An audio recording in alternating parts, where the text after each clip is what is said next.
call tonight's city council meeting to order. Karen, can we have a roll call, please? Councilmember Husnick, Here. Councilmember Valento. Here. Councilmember Erickson, Here. Councilmember Roberts, Here. Mayor Bain. Here. I'd like to invite everyone to rise and join us for the Pledge of Allegiance. Allegiance to the flag of the United States of America and to the republic for which it stands, one nation, under God, indivisible, with liberty and justice for all.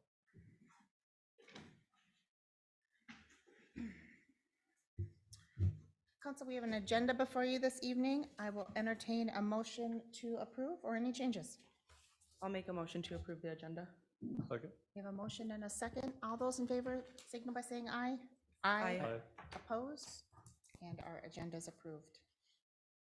Our next item this evening is open forum. Open forum is any interested party's opportunity to speak on any topic of their choosing. And hold up, we get the list.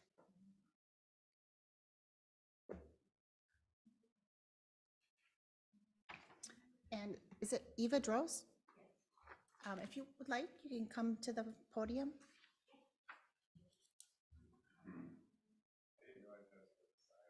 You sure can as soon as she's done. Right here. No problem at all. Can you Welcome. guys? Can- Oh, Yeah, we can hear you. okay. Perfect. Could you start with your name and address just for the record, though? Yes, my name is Eva Droz. My address is 7536 Castleberry Drive, North Branch, Minnesota. Excellent. And the floor is yours. Okay, thank you so much for letting me speak today. I'm actually here to discuss a couple different things. I'm a co-owner of Nothing But Hemp in Forest Lake. We've been in Forest Lake for going on 5 years now. We're located right on Lake Street North. Currently, we found out that there was a THC moratorium that was passed in Forest Lake last month, which is a huge concern for us. I know that there was some confusion around the new bill that passed in July. And what a lot of people don't realize is the bill actually made it safer. We are limited to only 5 milligrams of hemp-derived THC, per product, which is a very low dose. We are huge on educating our customers on how to start slow. We also sell CBD and other natural supplements. Most of our customers are age 45 plus. They're using it as a natural alternative for anxiety, for natural pain relief, for sleep. Currently, the location that we're in is very, very hard to get to. It's hard to reach. There's stairs. It's right off Lake Street in the front. A lot of our customers are old people with pain that are walking in with canes that have a hard time getting in. I had spoken with Lincoln Blake in about November, asked if there was any moratoriums on the agenda. There wasn't anything on the agenda yet. So we did decide to relocate to a location that would be easier for our older customers to get to. So we had signed the lease in November. And then in December, when I went to renew our tobacco license, and again, we don't sell tobacco. We never have, we never will, but we do sell CBD vapes. And anything that you inhale, they told us we had to have a tobacco license for. So I went in to renew it before the end of the year so you guys could approve it. And I told her that we're moving. And she said that we were too close to a park, within 500 feet of a park at the new location that we are going to, which was actually going to be right next to Don Julio's. And then she said our current location was too close to Lakeside Memorial Park, so we couldn't renew our tobacco license at our current location either. But we had been given one the last 4 years. There's another vape shop right on the corner closer to the park than us, so I'm not sure why they all of a sudden decided we were too close to the park. The new location we'd already signed a new lease for because our lease was up at our current location January this month. So we thought, hey, this is our chance to just move to an easier, accessible place in Forest Lake. We had already started build out. As soon as we heard about the moratorium, we stopped the build out. So we're already thousands of dollars deep in that. In our lease, we did put, if a moratorium comes in place, we can get out, but we're still on the hook for 6 months rent that we have to pay regardless for damages. So as a small business, this is this affects us a lot. I know we have a lot of customers in Forest Lake. I know the community likes having us there as an educational resource. We put all of our employees through an educational course on cannabinoids and how they can help people and what they can do for the body. People are not coming to us recreationally, they're coming to us to find natural alternatives, to get off harsher drugs that are worse, to find something that can work naturally. So right now we're in a very hard place because we have to give notice at our current place. So I was talking to Karen with the city and I wasn't able to submit for a renewal for the tobacco license. So I still want to see, we're still waiting to see what happens. But I just want to encourage you guys, if you would let us do an educational seminar on cannabinoids and CBD and CBG and THC and what people are taking them for and how this new law actually made it safer. Before July 1st, we could sell potencies up to whatever we wanted to as long as we were under 0.3%. What this law did is it made it safer. It put a potency cap on it. You have to be 21 plus, so now you have to be 21 plus to enter our store to even buy CBD, which is non-psychoactive. It's actually the opposite.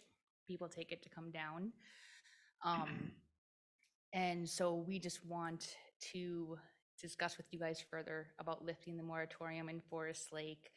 People can still purchase these products online from out of state.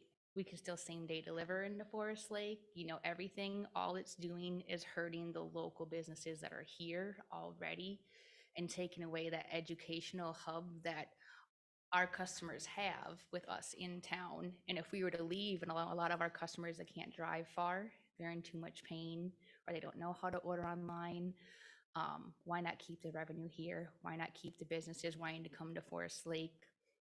We're hemp derived, we're natural. We've been here for a long time. So I just encourage you guys to set up something with us quick, because I do have to let my landlords, 2 landlords now, know right away if we can move, and about getting our tobacco license renewed at either location as well. Did you guys have any questions for me? I expect this will be on an upcoming agenda, so, and we'll be in touch, and appreciate you being here tonight. Okay, thank you for your time and thank you for listening. Excellent, thank you so much. Anyone else for open forum this evening? Right? Yes. Okay. New resident within the last few years. I have 2 kids.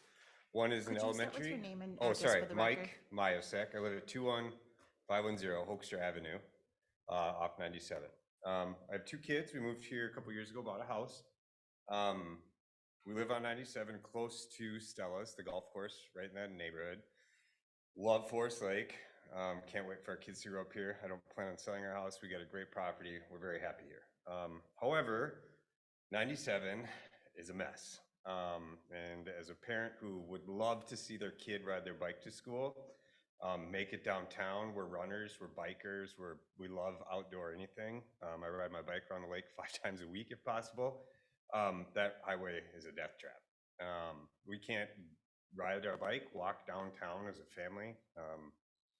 I don't know what I'm asking or what I'm saying here, but I thought it would be good to bring it to your attention that maybe, I know you guys are building. It sounds like you have big plans for downtown. At least I've been seeing a lot. Once we're in our car, we can go anywhere. We don't have to come to Forest Lake downtown. I hope this comes off the right way. It seems like a lot of the money is down there. As soon as people get in their car down there, they're able to go anywhere. I mean, there's nothing that keeps them from driving to North Branch, whatever the next town might be. There's a lot of good restaurants here. We could easily walk down and get ice cream, ride our bike down there, get ice cream, but we're just not able to do that. You guys have this trail system here that comes right up to the high school and then ends. And it sounds like there's been some tragedy there in the past already.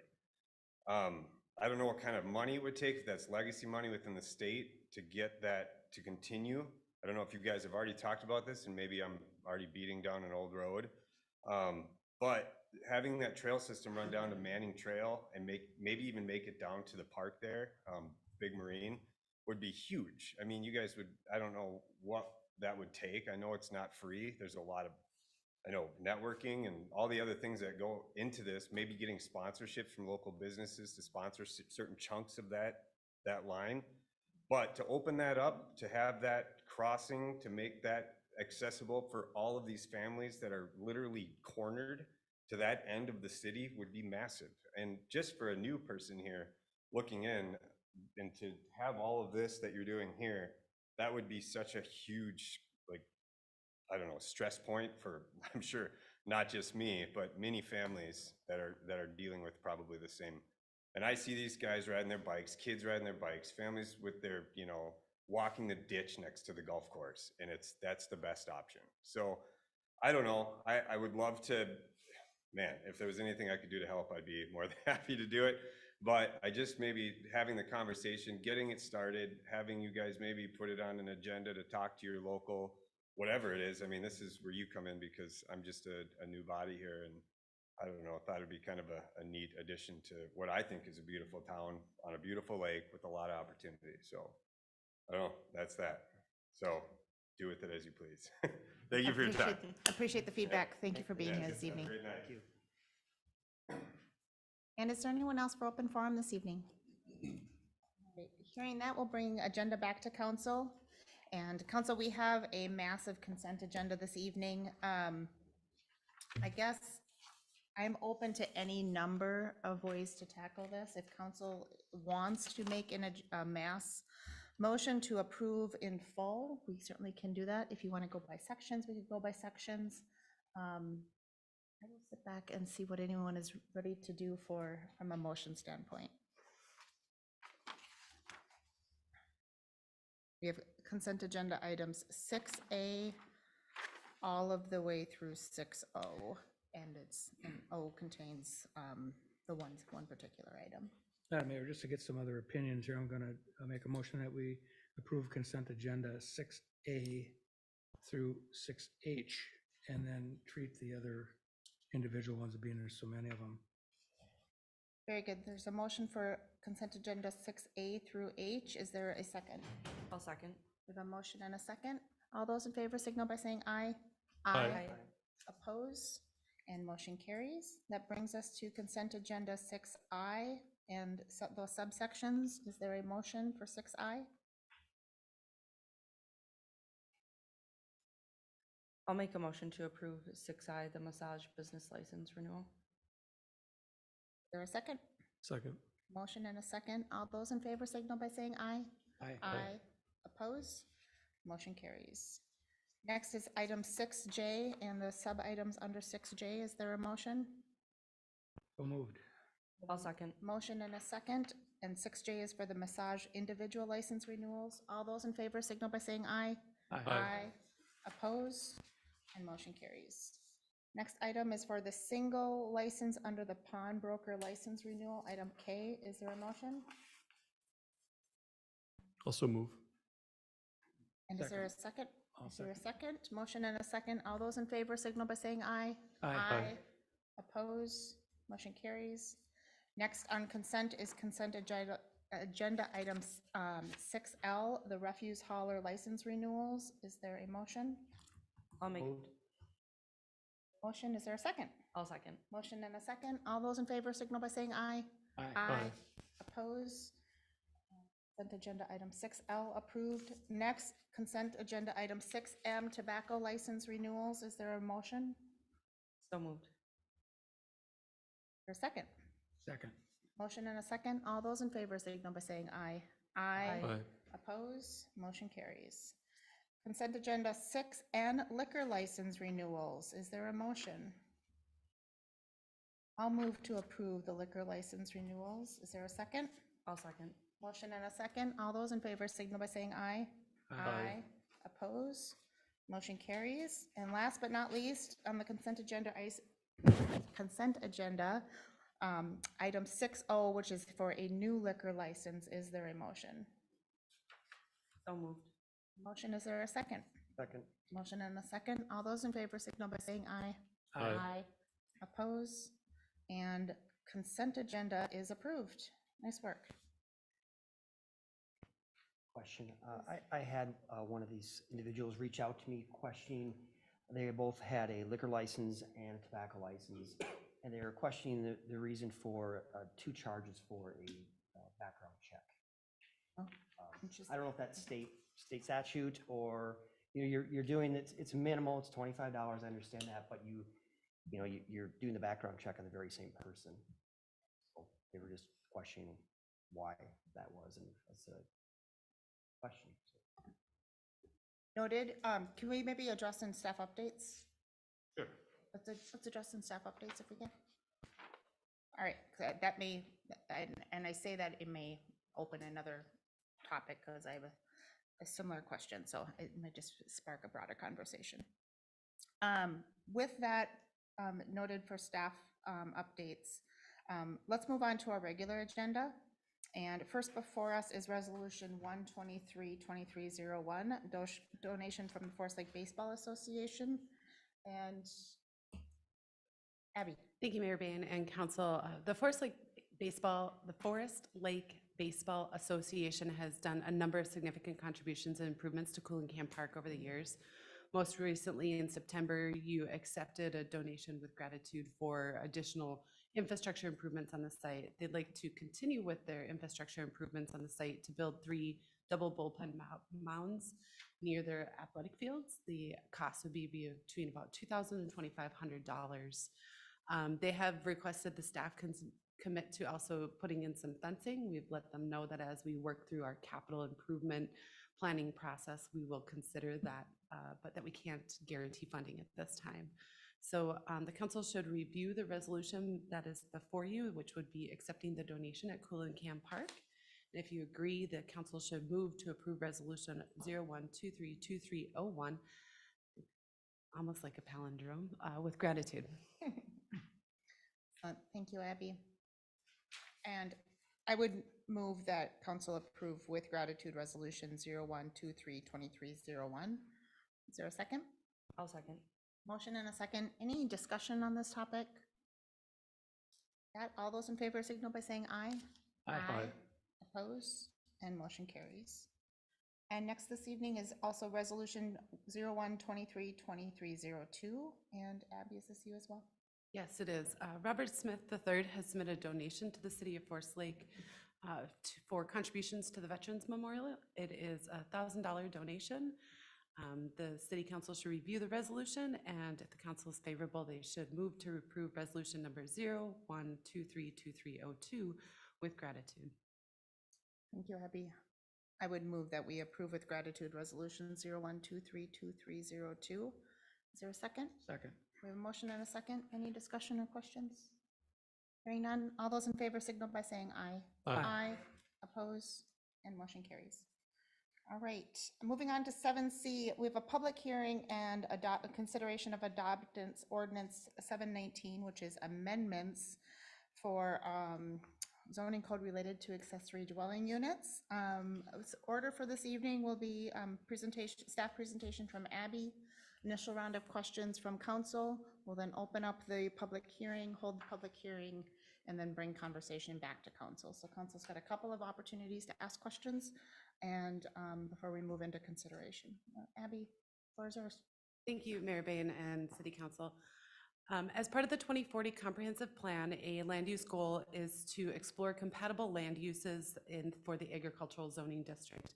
Just the idea to be, how can we expand the uses in that district to maybe help diversify our agricultural district as urbanized areas are expanding, but that can help still preserve our rural character and values in those areas. As part of our MXR1 density discussions, it was brought up of different ways that we could increase density, and the addition of accessory dwelling units was something that the Planning Commission had determined that those in the agricultural district can not only help provide density, albeit a small bump in density, but also meet that kind of land use goal to help provide some more compatible land uses in the agricultural district. So through several different working discussions with the Planning Commission in the fall of 2022, by December of this last year, the Planning Commission held a public hearing. They tabled for a month, directed staff to make some changes, but the ordinance in front of you is what they're recommending the council consider for approval. So as Mayor Bain had noted, that this is an amendment to the zoning code. The zoning code is specific that in order to approve a zoning amendment, you have to see that it's consistent with the comprehensive plan, that it isn't in conflict with the other zoning regulations in place, and that there's a general public benefit. So this small change is allowing for accessory dwelling units, and again, these are detached structures. Accessory dwelling, or the agricultural district already allows for an attached accessory apartment or a mother-in-law unit, maybe a duplex situation, but doesn't allow for that detached unit. This small little change would help achieve some of our land use goals of increasing density and diversifying our agricultural district. The zoning code, as I noted, attached accessory units are already allowed. It also complements just agricultural living, tourism, those sorts of potential for agricultural tourism. And the general public benefit is it would provide for more housing diversity and expand property owner rights. So with that, staff has found that with the 10 performance standards that address bulk, mass, parking, utilities, all of the things listed in the code, that the proposed ordinance is in conformance with the standards set forth for the for a zoning text amendment. And both staff and the Planning Commission recommend the City Council move to approve the ordinance number 719. Thank you, Abby. Council, any questions that you have for staff before we open up public hearing? Questions or comments? All right, with that, let's open up the public hearing. And so we'll open up the public hearing. Is there anybody that would like to speak on this topic this evening? Karen, is there anybody online tonight? I have no one online except for Kim. I don't think Okay. she's commenting on. Okay. We'll hold for just a few moments. I won't make you wait full minutes, but we'll hold for just a few minutes.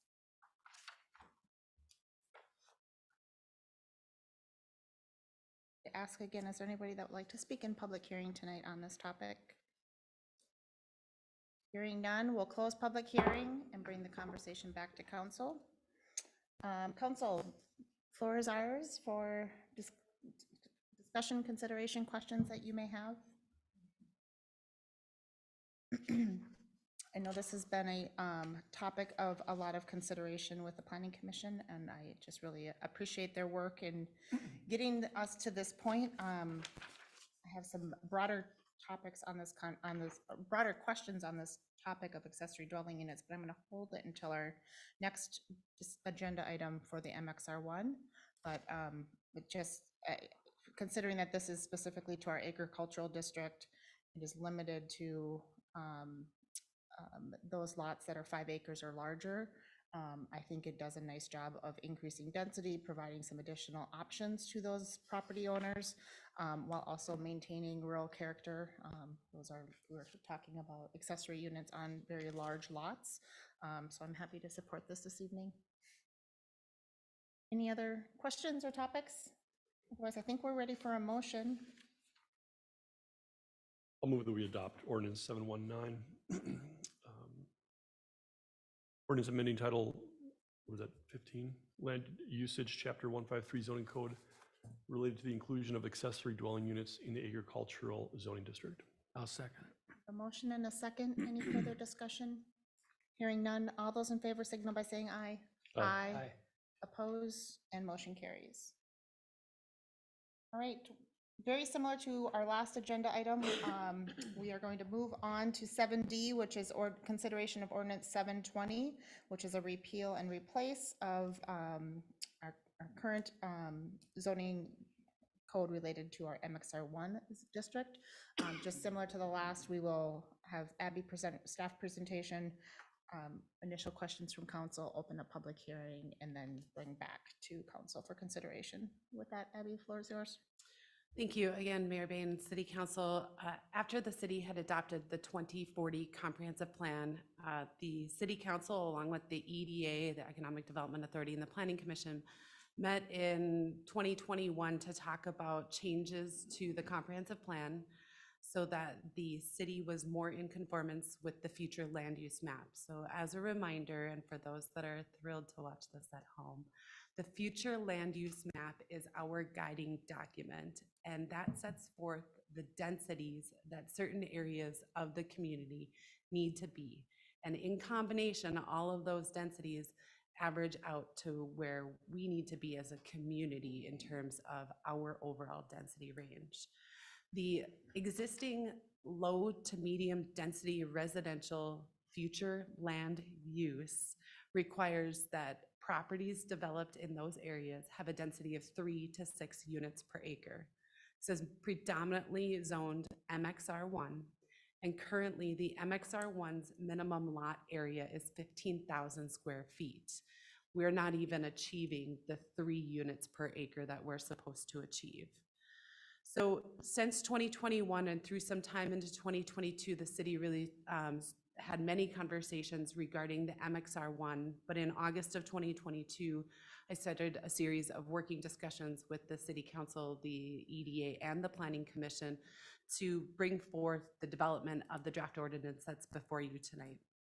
Again, as I mentioned, the regulatory framework for zoning text amendments requires that they need to be consistent with the comprehensive plan, that there's no conflict with the existing zoning code, or that it's in kind of cohesion with the existing zoning code, and that there's some general public benefit. As I noted, the comprehensive plan says these areas must have a density of 3 to 6 units per acre. As I explained, our minimum lot size in the MXR1 is 15,000 square feet. So even as it's proposed, we're not meeting that 3 units. I even included in my staff report several different developments that we've approved in the recent past. A really good example is our Chestnut Creek neighborhood. Those were properties that had a minimum square footage of 7,700 square feet, so right around where this proposal is. And that had a density of 1.9 units per acre. It's hard to achieve the 3.6 units per acre. And part of that has to do is the developable land area will include your right-of-way, your parks. So if there's more roads, more parks, it might bring that land area down some, or that density average down some. With regard to the zoning code, the intent of a zoning code really is to have uniform pattern development in specific zoning districts. You break out your city into zoning districts as the map is behind me, and you say, these are going to be areas we'll have industrial, these are areas we'll have commercial, these are high density residential, low density residential. And when something is zoned MXR1, and we have several different pockets of MXR1 throughout the community, there's an assumed predictability that the neighborhoods in those zoning districts would have like characteristics. Unfortunately, those kind of like characteristics haven't always been consistently and evenly applied throughout the community. I've noted that in the staff report as well, that over the last 10 to 15 years, we've kind of really varied in that MXR1, and one neighborhood might be allowed 7,000 square foot lots, and another one might be required to have 12,000. That neighborhood consistency is really important to help preserve property values. It really helps in the long run, everybody understand what is the development opportunity here and how will this be maintained in the future. Be that in the northwest corner where we have of the city where we have MXR1, or to the south of Highway 97 where MXR1 is slated for. Additionally, a note in the staff report that we've had an average of just under 7,200 square feet of lot area for our developments. This proposal is proposing a minimum of 7,500 square feet for each new lot created in the MXR1. The proposal also encourages or recommends a minimum lot width of 65 feet, where we've kind of been averaging about 67 feet. On a 65-foot wide lot, staff and the Planning Commission are proposing 7.5-foot setbacks. It would require a 15-foot separation between two buildings. This is at the high end of the average. We have been historically providing or requiring setbacks as low as 5 feet. Staff asserts that that is very narrow. That is potentially a public safety concern, whereas 7.5 with 15 between two structures still allows for property owner access on both sides, but might actually prohibit or eliminate some of that outside storage we sometimes see in those side yards. Overall, there is a general public benefit. Again, that neighborhood characteristic consistency, the retention of property values throughout the community, And then also on one, it really helps our development community have some predictability. For staff like me to come in and say, okay, this is an MNXR1 district. Some districts have been allowed this and some have been allowed this. This gives everyone an even development playing field. As Mayor Bain indicated, this is a repeal and replace. There were a few other areas of the code that we're just cleaning up. One of the other things that we're trying to do is simplify the look of our zoning code. You'll start to see the zoning code shift. There's a lot of narrative. We describe our maximum height or minimum lot areas all in words, not nice little pretty tables. And so as we keep updating the zoning code, you'll see me start to move towards a table-based code. It's just a lot easier for us to read in the long run. So this repeal and replace would help just clean that up, and I think that's a general public benefit as well. Overall, the findings are it is consistent with the comp plan. There's no conflict with the zoning code, and there is a general public benefit. So both the Planning Commission and staff recommend the City Council approve ordinance number 720, repealing and replacing the land usage chapter 153, section 320, mixed residential, single family and townhouse district. Thank you, Abby. And we will bring conversation back to council. Initial rounds of questions, anything, any clarifying points council needs at this point before we open up for public comment and public hearing? Madam Mayor, the only comment I'd have to make about it is it seems to be kind of the demand for this sort of thing, and you see it in other cities. I mean, I like to stay with the larger lots, but the demand is there, and I've seen several projects like that. You know, they're pretty close together, and it seems to be that people aren't involved in big lots anymore. So I would certainly support this change. So To that, to that point around lots of demand for it, I hear a lot of public concern around our number of multifamily housing units that we have in the community, and this is a natural assistance to that provides a lower price point and provides perhaps some opportunities for families to be in single family homes rather than multifamily. And I think that diversity of our housing stock is important. And so we also, I've heard anecdotally and have just seen myself that we have, there's a lot of demand in other communities for these lot sizes. And so to prevent us from being skipped over, I think this is just part of what we need to do to kind of evolve. So happy to, any other comments at this point? Otherwise we'll have another round of comment as well as we consider final after public hearing. All right, so with that, let's open up public hearing. If there's anybody that would like to speak on this topic, please consider now.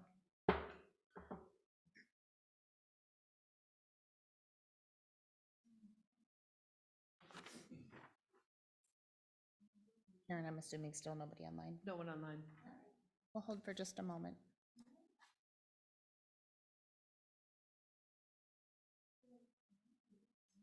And is there anybody that would like to speak on public hearing related to the MXR1 district repeal and replace? Not seeing anyone step forward, we'll close public hearing and bring conversation back to council. Council, for your consideration, any additional comments, questions? I just like to applaud the work of the staff and Planning Commission. I mean, this has been a topic for quite some time and a long time coming. And I think it's to your point about development. I mean, it creates that level playing field. And we've been dropping the square footage anyway for developments. I mean, it just makes sense to have it available. And I mean, new housing start, I think the price point's over 400,000. So that's not, a way to attract a lot of new families, but this could hopefully drive that down. So I'm really grateful for the work. we can't have a zone that says you gotta have 3 to 6 units in it, but then require 15,000 square feet per acre. It just, or 3 to 6 units per acre, and it requires 15,000 for a lot. Math doesn't work. That's much. So, Other questions, comments? As I was reviewing through and kind of considering the accessory dwelling unit conversation that we just added to the agricultural district, I'd be open to us considering accessory dwelling units in the MXR1 district as well. Detached, I think attached are currently allowed. And so I'd like to, I know that this is kind of an evolution and we're kind of dipping our toe in the water with what we're doing with the agricultural district.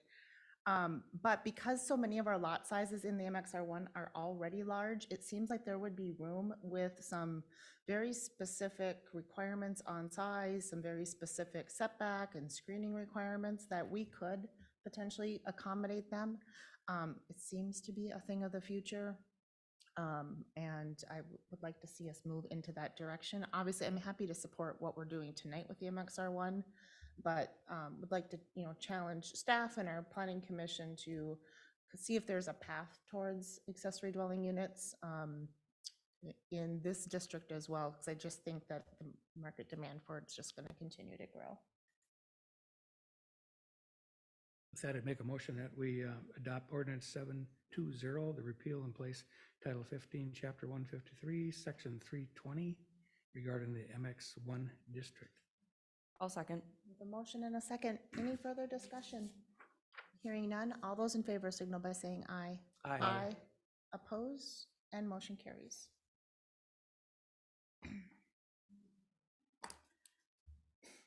Next on our agenda is item 7E, which also has a public hearing this evening, and that is for consideration of ordinance 721, which is also a repeal and replace related to parks, lakes, and trails.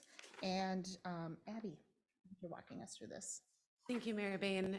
City Council, as Mayor Bain had noted, this is another ordinance intended to repeal and replace an existing section of the code. In 2015, the city adopted an ordinance that intended to disband the powers of the former park board. However, at that time, the intent was to create a commission that was advisory and define where the authority really lied.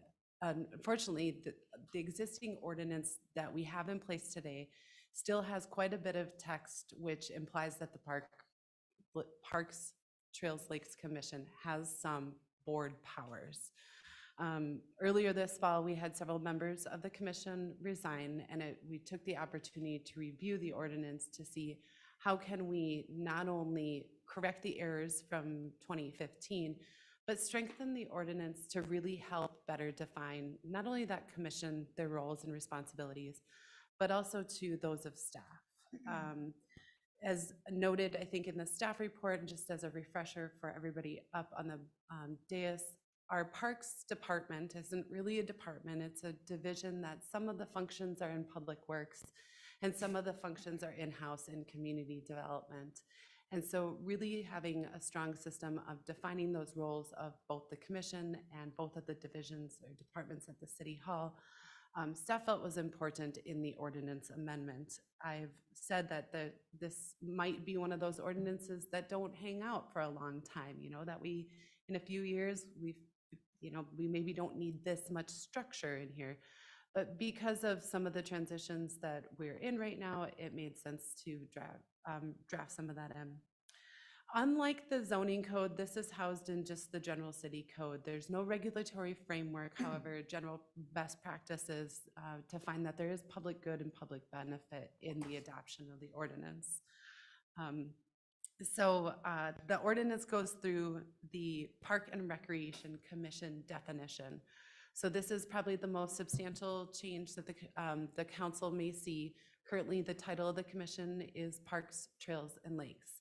Park and Recreation Commission does encompass parks, trails, open space, and facilities. So by definition, where we see the word park, it is encompassing all of the system.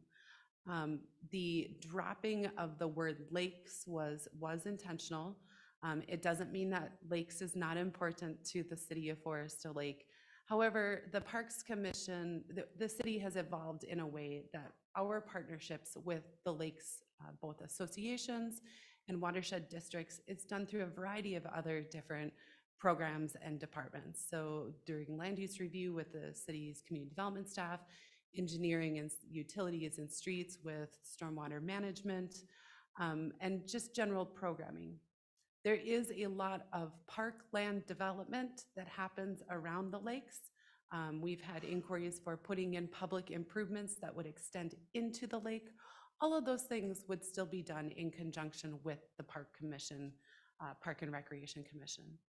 Additionally, in the ordinance by definition, recreation, not only it includes programmed recreation generally from our recreation partners, FLA, the school district, other types of youth sports organizations, YMCA, but also includes events that really those programming does take a look at events sponsored by the city, developed by the city, but also those that are developed by private organizations that are offering them for the public in our facilities, trying to help create a better programming system that has that diversity of services that the community needs and is looking for.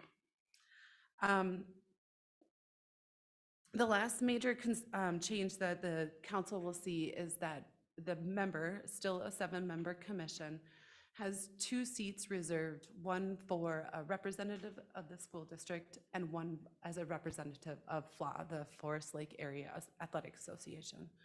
The intent for these was to pull these 2 very strong partners to the table with the city. So there's a couple of reasons for this. One is it helps reduce some redundancy within just the community programming endeavors. We've got different types of athletic committees that staff has been involved in, and it really just brings that conversation right to the commission. It can really help reduce just that overall, improve communication more than anything. The other one was really to holistically balance the system.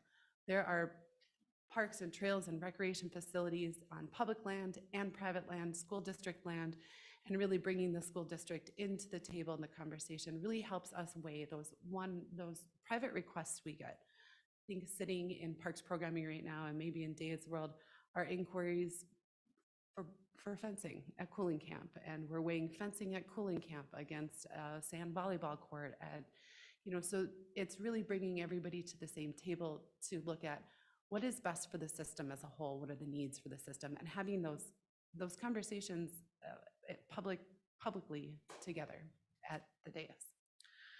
So staff does believe that there is a general public benefit good to repealing and replacing the existing parks, trails, lakes ordinance and replacing it with the Park and Recreation Commission ordinance, and would recommend you review it again, hold a public hearing, and after discussion, staff's recommendation is that you would move to approve the ordinance in front of you. That's ordinance 721.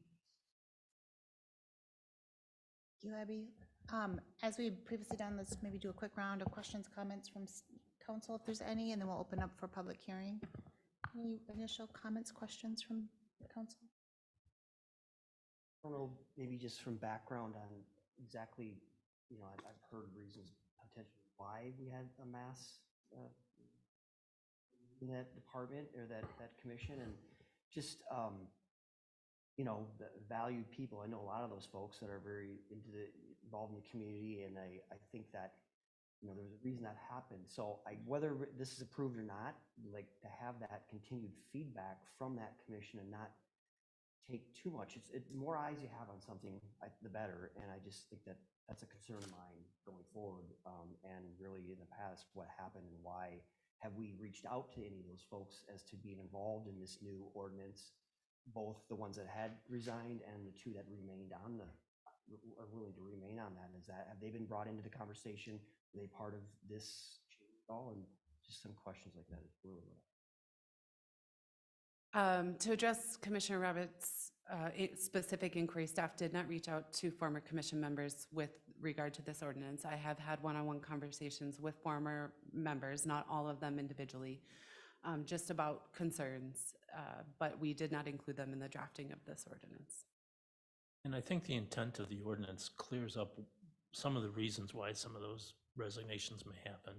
I think that, as Abby mentioned before, that it was unclear where the duties were supposed to be and who was supposed to be doing what and where the responsibilities were. I think this will prevent any of those misgivings and misunderstandings or misdirections. I think this will identify to the new members of this commission what their duties and responsibilities, but also, as Abby said, it'll recognize what staff's duties and responsibilities are. It's a cleaner way to do things. It puts everything in black and white so everybody knows where the delineation marks are.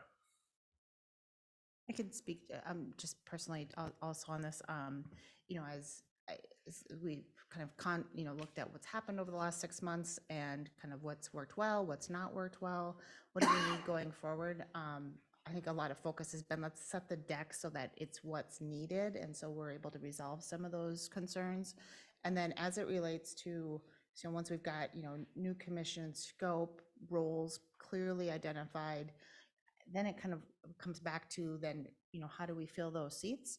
And if there are members that had previously served that are interested in the new role, happy to consider those applications, happy to have those conversations.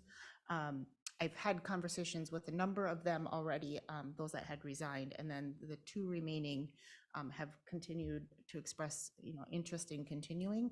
But I don't think the door is closed to anybody. I think this is just an opportunity first of like, let's clarify what's the role, let's clarify what it is we're doing, how is that commission made up. One of the things that has, I think, made this challenging is over the years, scope has changed. Like, we've recently brought in the senior center into kind of under closer city control. The golf course has been brought into closer city control, and we then threw in for a period of time, what are we going to do with lakes and what does that relationship look like? And as we've kind of taken each of those components and tried to find the right place, the natural place for them over time has been considering what's, you know, maybe this should be all parks, lakes, and trails. And now that we've seen things settle down a little bit, we've got a better idea of what needs commission oversight versus what's a staff role. And even at the staff level, is that parks? Is that public works? And I think now we're at a spot where we're ready to codify and put into action a lot of those feedback points that have happened over the last couple of years. And so I'm happy to support this as, like, from a policy perspective, the next best step. And then once we've kind of set the deck, then it's, all right, who's interested in coming to the table? And I think that's our next, you know, action after, you know, getting through the ordinance this evening and kind of setting up the new commission. That's my perspective. When you say closer, bringing it closer to control, what do you mean by that? Less from commissions and more No, staff and council? yeah. So great clarification. When I say bring closer to control, so previously the senior center has been an affiliation of the city. We've owned the city center building, but we haven't, you know, if you were to look 5 years ago, 6 years ago, there wasn't a lot of staff coordination. And that has changed over the last couple of years. Similar to maybe the golf course, there was a contractual relationship, but the previous Parks, Lakes, and Trails Commission and the kind of the management of that golf course, we've just had a lot more kind of city visibility to those things. And as that's happened, we've learned, you know, what's working, what's not working, and what is the role of staff and what's the role of the commission. I think just trying to clarify those lanes has been, and the lack of clarity of those lanes has just created a lot of confusion and frustration on everyone's part. And so I think the goal for this is to provide, and it's partly why we go as specific in an ordinance as essentially defining job descriptions. We don't do this in other areas, but I think it's maybe the next needed step. To Abby's point, maybe this is just an interim ordinance that gets us to the next place, but I think it's needed. So then this change, does this envision like a commission looking over different agreements with the golf course or boat club, different, is that still, they still piece of that, or is that just gonna go to staff and then? It would be, council? it would be staff, you know, whether or not this, the council would like the commission looking over agreements, but generally speaking, advisory commissions aren't involved in negotiations such as agreements, especially ones that would involve any sort of long-term contract or exchanging of funds. Right now, the current ordinance does allow for that. Those were those old park board powers, but generally speaking, advisory commissions do not have that role. Staff would work directly with these applicants or landowners or whomever it may be to work out refining that agreement and bringing that, because ultimately this council is the one that enters into agreement with matters affecting city land.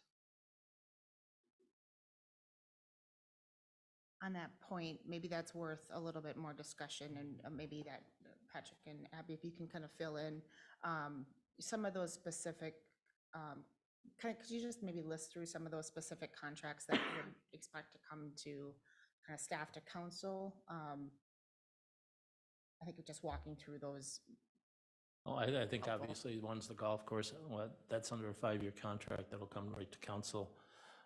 Senior Center really doesn't have a contract, they have their own advisory board to the staff member at that. Anything that would have to do with, well, you see all the time, you see some of the contracts for some of the events at the Lakeside Park, that's kind of perfunctory, really probably doesn't need to come, that's in my own, but any major contract, park, if we hire a contractor for renovating a park, for example, that'll come to council. I'm sure that there would be some input on the parks and trails, but really the big ones are the golf course. I don't think there's. Your Boat Club would be Oh, the your other boat club, yes, predominant one. thank you. Would be also something to come to council.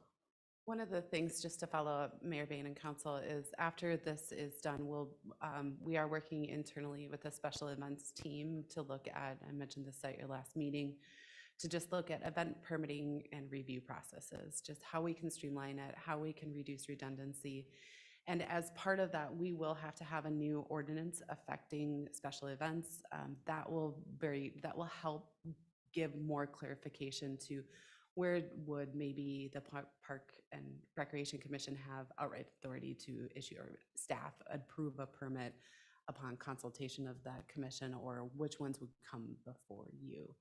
So you'll still continue to see some policy-based documents that will help kind of keep refining these roles between staff, the commission, and the council. Especially when we talk about things like park use and alcohol in parks and events and all that kind of stuff. I mentioned in the last meeting, we haven't revisited a lot of that stuff in a long while, and we need to. This whole thing to me has to be an evolving, constant review to keep things on the up and up, because things are you're constantly changing.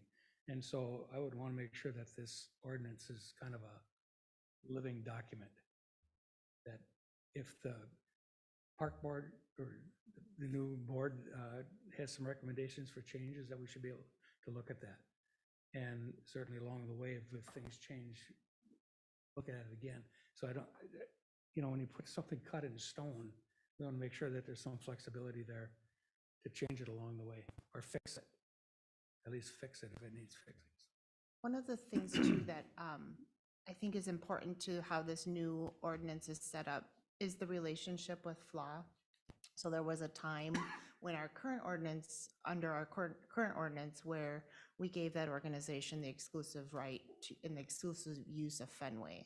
And over time that has since changed. And previous to that, we had a Fenway Advisory Committee that was made up of Public Works, Parks, members of City Council, and members of our Park Board all kind of met to meet in this Fenway Advisory Committee. And now that that relationship has changed and evolved, there's kind of still been this hole of what is the right channel for that feedback to come in. FLA is still an amazing partner of ours. They are a significant user of major city resources, but there's been this place of needing to have a working group that hasn't quite landed in a great spot that's working for everyone. And so I think one of the things I like about the new ordinance is having them have a designated seat at this table. Provides that oversight. They are, again, a major partner. Similar comments around the school district and kind of the shared facilities that we share, and we share some services.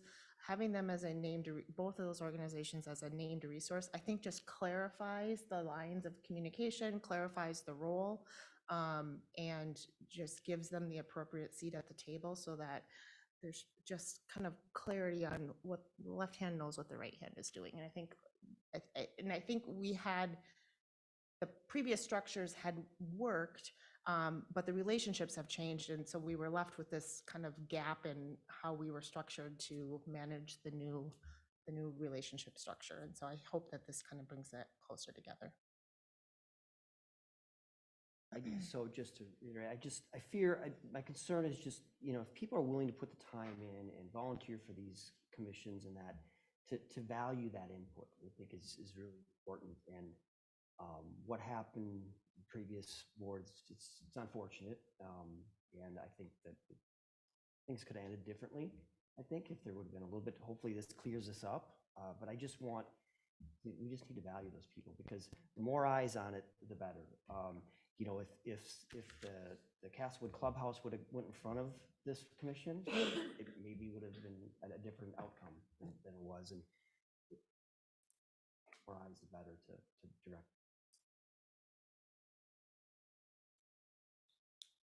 Other comments, thoughts? We will have another opportunity after public hearing, and so if there's nothing that's burning right this second, let's take a moment here. Well, with that, we'll open up the public hearing on the new ordinance 721. Is there anyone that would like to speak on this topic?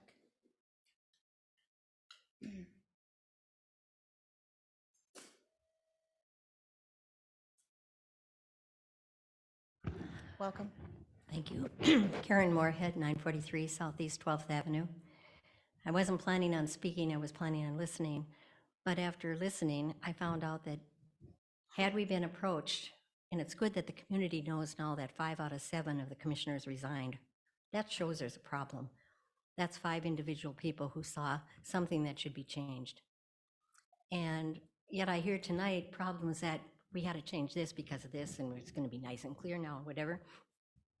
I went to put some of those problems out there, but there are others that were neglected because nobody chose to ask why any of the 5 individuals, not the former chair, not any of the commissioners, what the problem was. So to me, if you're going to have staff lead a commission to fix something that was broken by a commission, it doesn't make any sense, because there are other things that should have been brought up and talked about.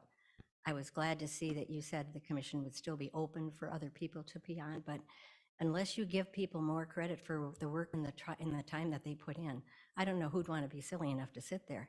Because if the power is going to be here, and we're only to, I don't even know at the end what we were there to do, but to show up if we had a meeting, of which there were many canceled. Now I start to vent. But anyway, I'm just thinking that there were some things that could have been changed. This whole outcome could have been differently had they been asked for an opinion. And I don't know who all you people said you talked to, because I know I ran into Abby once, and that's the only person that had reached out to ask me for anything about the whys and the wheres of what happened. And I haven't talked to any of the commissioners that were approached either.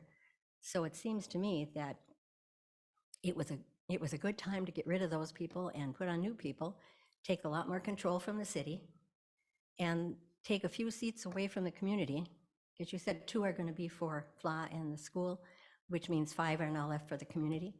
And my job, I always thought, because I love this community so much, my job was to be the eyes and ears of the community, and then bring those suggestions, or when things come up that we would then be approached because we're out in the community so much.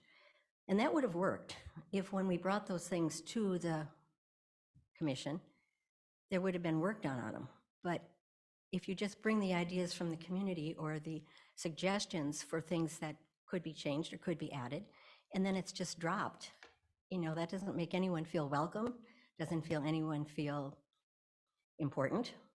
And so you'll do what you do, and if the new commission gets off, if anybody still wants to reach out, a little late, but there are things that we could help with. And I can see those 2 seats already being taken care of on the commission, because we dealt with FLA all the time. We fixed up a lot of problems. We dealt with the city. So why they actually have to have a community spot on that board or that commission, I don't know, because we dealt with them all the time. And yes, FLA had a little thing there as far as who was in control, but we fixed that. And I don't know that that commission or that group that you were talking about, where they had the FLA committee, that was still going on as far as I know. And so again, it was an opportunity for more voices to be heard. And that's what I always think, the more voices, the better, The more power from the bottom, the better. The least power from the top is better, because we are all in this together, but there's a lot of people out in the community that have good ideas, and they should be listened to, and they should be acknowledged. So, thank you for your time. Thank you for being here. Anybody else that would like to speak on this topic? And hearing none, we'll close the public hearing and bring conversation back to council. Council questions or further discussion? So on the point of naming someone from the school district and FLA, will they be required to be residents of the city? So is it an employee of the school district, but then would have to be a resident of the city? No, because the school is bigger than the city boundaries or outside of the city boundaries, as FLA does take in people outside of Forest Lake. So we thought it best just to get a representative from those organizations itself. They could be residents, but it's not mandatory, because I believe it would be difficult in some cases to find some. So.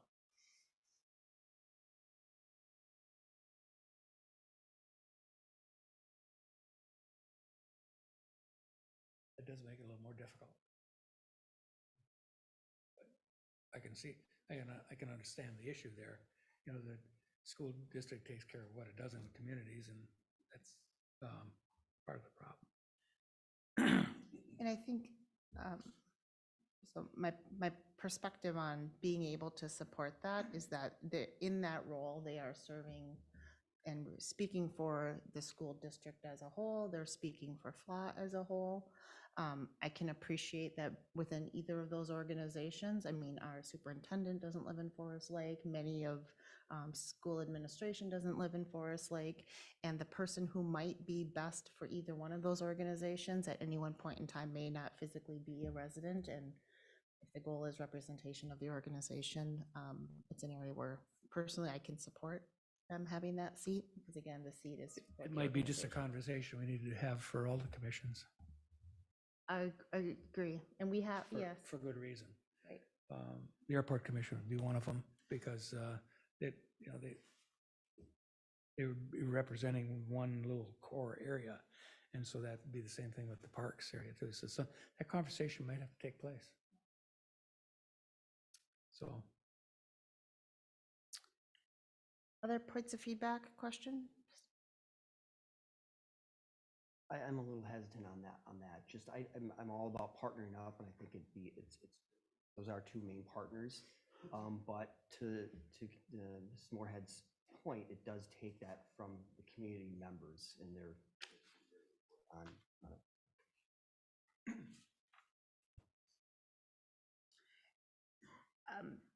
Thoughts on that is, I mean, we can, if that is I mean, we have an opportunity to table and revise, we can.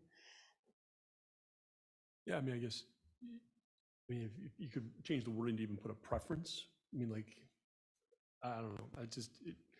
I like the idea of, I mean, yeah, the district is, gosh, I mean, one of the biggest in the state, but it would be nice to have somebody who's more tied into Forest Lake rather than living as far, long ways away. I'm not so sure that the school system would have to be involved at all. Now that I think about it. That was a high-pitched squeal you heard there. That was my brain, but seriously, I mean, they represent, a dozen different communities with all the different programs and things, and I'm not so sure that we would require their input in our own parks. My opinion.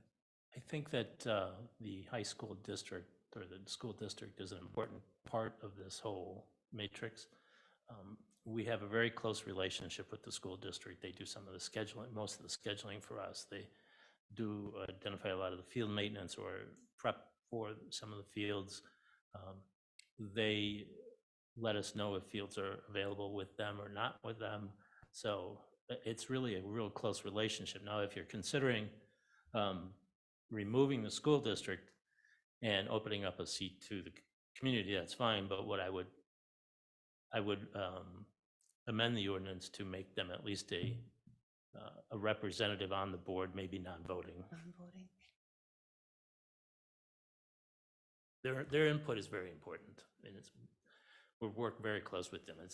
It's very necessary, no matter what the opinions are, whether it's community or not. It's a very important part of this whole piece. How has it worked up to this point under the current structure, in that partnership? Like, to put them on this board or this The commission? partnership between the staff members of the board have been great. Part of the reason this ordinance is here is because of the difficulties we've been having trying to coordinate all this and getting it before. I mean, this is why this is here. And the thought was that we have two real good partners. One, FLA, that does most of the athletics, or a big majority of the athletics, and they should be at the table. Mostly Forest Lake residents that participate, but there are others. And the school district, which is a very close partner with us, they've been very cooperative. Have great suggestions for us. We've worked very closely with them in the last year. I mean, this is all starting to come together more and more every day as we see what we need. And I think you should consider the Forest Lake High School part of the community, as a member of the community, as FLA. I mean, they may not be an individual part of the community, but they're an organization that's part of the community. That's just that's how close this has to be, and this is how close both of those organizations are to the success of the recreational programming. Well, yeah, I mean, I certainly agree that the high school and middle school, they're definitely part of the community. I just, if we're talking about a Forest Lake District member and we're opening it up to anybody and everybody, is it going to be somebody that's tied then to Forest Lake? Well, I can't tell you that they're going to be tied as far as residency goes. No, but I believe that looking at the success of both FLA and the high school, they have the best interest of Forest Lake and the community in mind.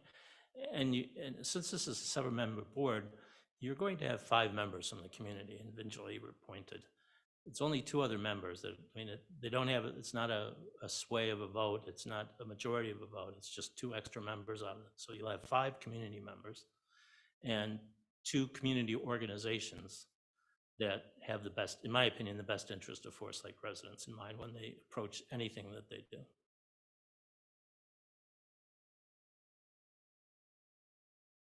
If I could chime in. Yeah, please. I guess thinking out loud, it's a super interesting topic, and then knowing that there's the 2 from the school and FLA that would potentially not be living in Forest Lake. I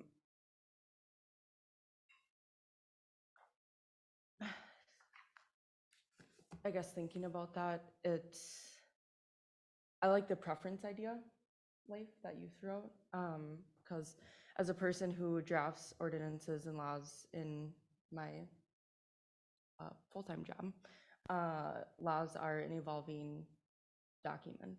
And so really just thinking about what is beneficial for the community right now, it can always be changed if things aren't working well. Knowing that we have a good relationship with FLA and the school, I'm kind of inclined to keep those positions on the Parks and Rec Commission, simply because to make it stronger. And even though they might not be a part of living in the community, I have a hard time with that, but also I don't, because it makes me think of, for a couple examples, employees here. Not everyone here lives in Forest Lake, right?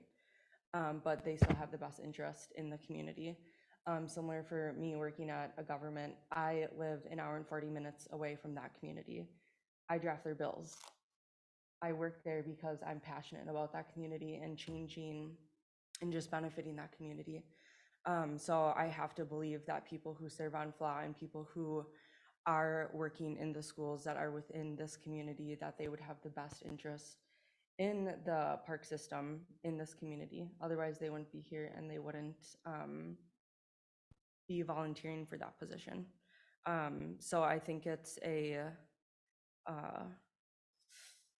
I think it would be a change. It would be a hard change, but I wouldn't discredit that those people wouldn't have the best interest in that community, because I don't think you necessarily have to. I think it's always beneficial, right, for someone to live in a community, but you don't always have to live in a community in order to want improvements, to see growth, and to put your energy into that community to make sure that it ends up being something positive.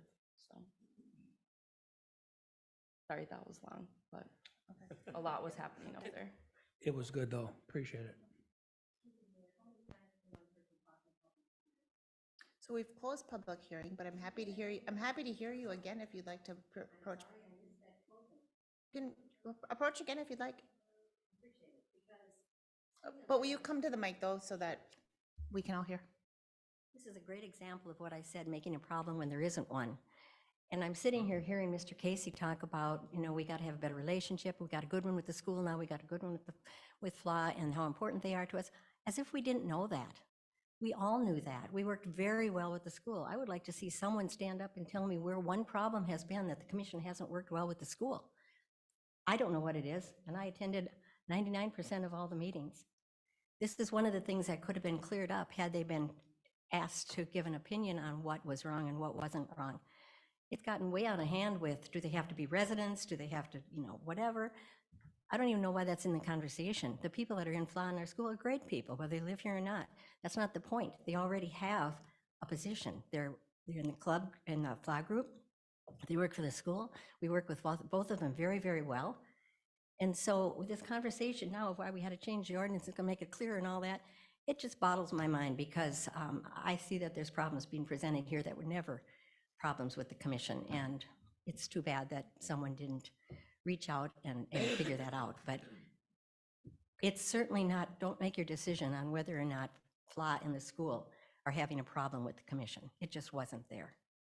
Thank you. I don't know that anybody was questioning that. I mean, certainly wasn't questioning that. I was just wondering about, you know, what the legalities of some of this stuff And but, you know, making it right. And after hearing the conversations here, yeah, based on the conversations I've been hearing, I'd make a motion that we adopt ordinance 721 and repeal and replace Title 3, Chapter 31, Section 31.75 through Section 31.77 regarding parks, trails, and lakes, according to commission, according to Abby. I'll second. we have a motion and a second. Further discussion? So just to clarify, so that is with requiring one representative from both. Yeah, absolutely. Yeah, the way it is, the way it's presented. I wanted to hear the argument. So I'm happy to support this evening. This is an evolution, and I believe this document and this ordinance gets us a step, many steps in the right direction and helps to clear up just every time we have a major change, we kind of go back to, okay, what are the words on the page and what do our documents say? This update gets us much closer to where we need to go, so I'm happy to support it. But also, this is an evolution, and I really like Abby's perspective on this, that this may be a short-lived to a bridge to where we are going, but kind of in this time where we have this opportunity for a reset, and I think it's kind of our next best step. So for that, I'm happy to support it tonight. Any other comments? With that, we have a motion and a second on the table. All those in favor signal by saying aye. Aye. Oppose? Nay. And motion carries.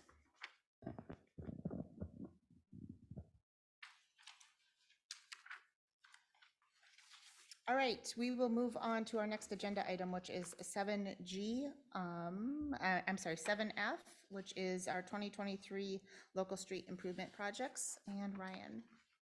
Good evening, Mayor, City Council. Tonight, we have a formal request to the City Council for approval of plans and specs and authorize advertisement for bids for the 2023 street improvement project.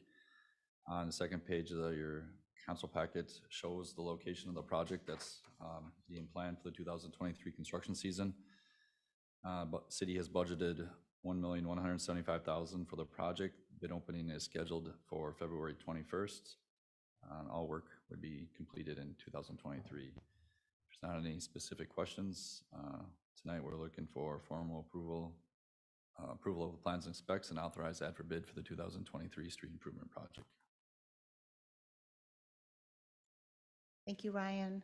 Council, any questions for Ryan this evening? Brian's memo kind of outlines next steps and the schedule for, that is upcoming. And what we're asking for is bids. So that's a pretty simple situation. So therefore, I'd make a motion that we approve the plan specifications authorization and authorize ads for bid for the 2023 project to the tune of $1,175,000. Second. A motion and a second. Any further discussion? Hearing none. All those in favor signal by saying aye. Aye. Aye. Oppose? And motion carries. All right, our next item is item 7G, which is board and commission appointments. Council, before you, you have 2 additional appointments that I'm asking for your consideration.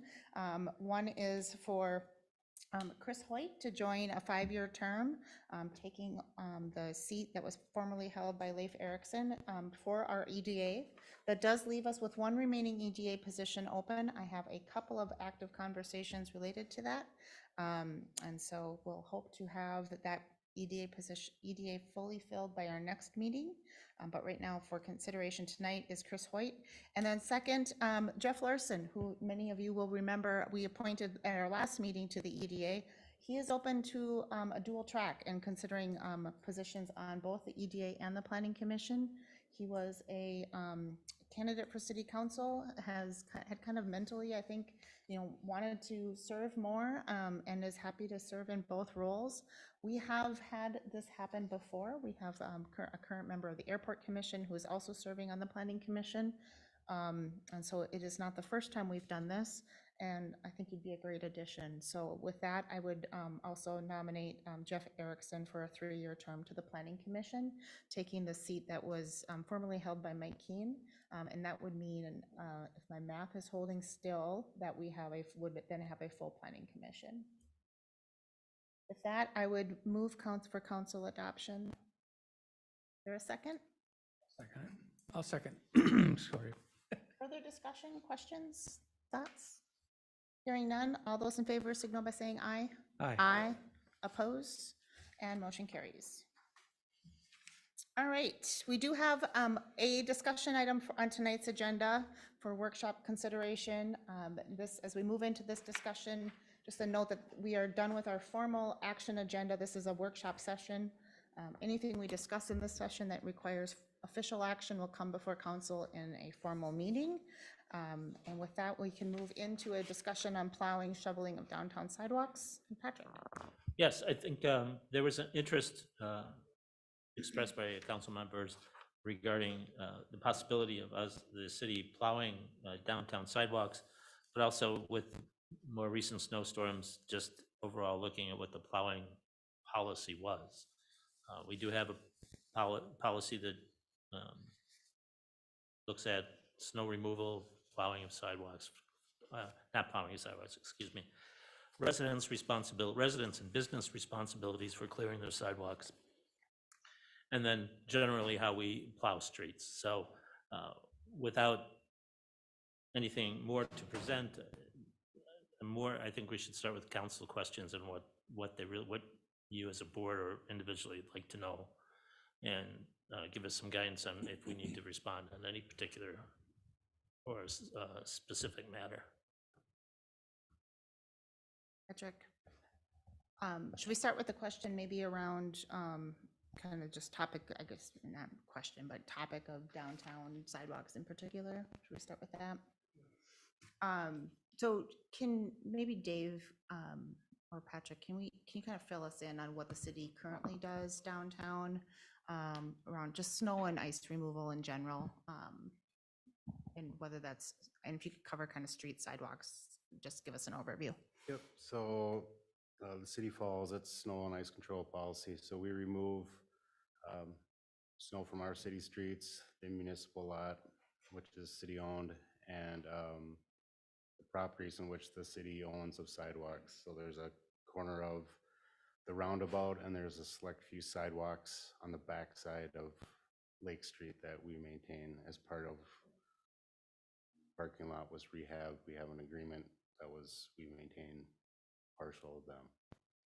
Lake Street itself is maintained by MnDOT, Minnesota Department of Transportation, And the roundabout is shared by Washington County, as they have Broadway Avenue, that's a Washington County road, and then that has lakes, so sometimes they.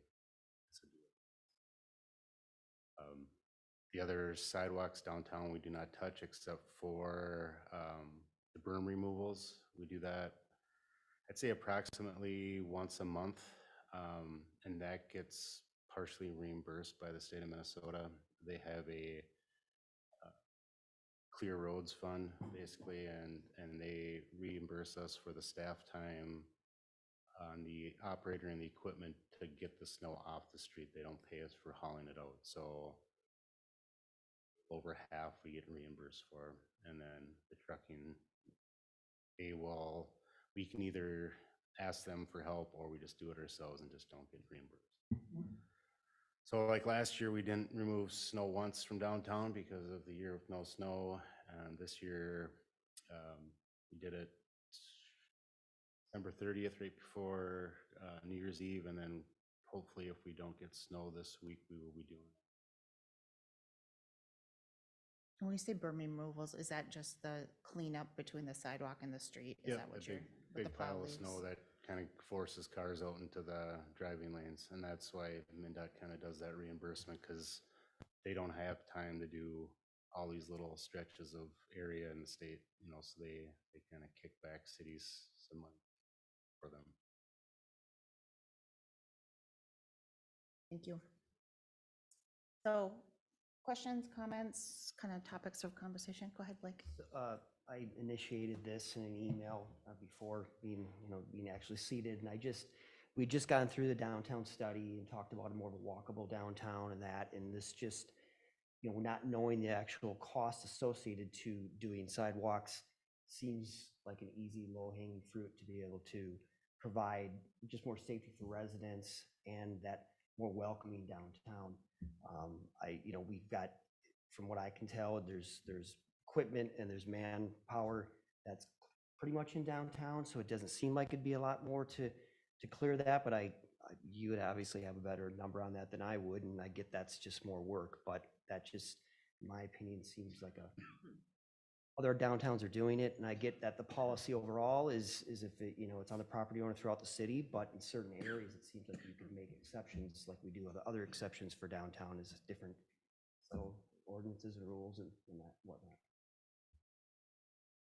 So the one thing, the policy is following the ordinance. So there's actually a city ordinance that property owners remove the snow. So the policy isn't creating that. We're just restating it in the policy that city ordinance requires that. I think a big issue with removing snow or sidewalks is level of service. When we do our trails and property owner sidewalks and even property owners themselves, they have 12 hours to remove the snow.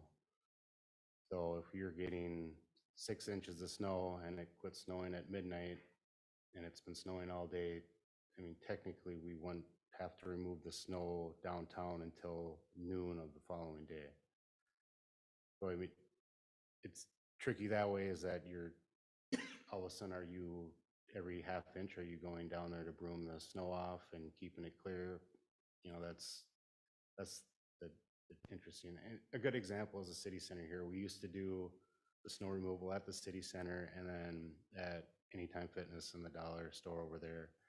We did that for 2 winters and they separated because we couldn't clear the sidewalks fast enough for them. They needed somebody there constantly cleaning them, and they hired a different company to do that.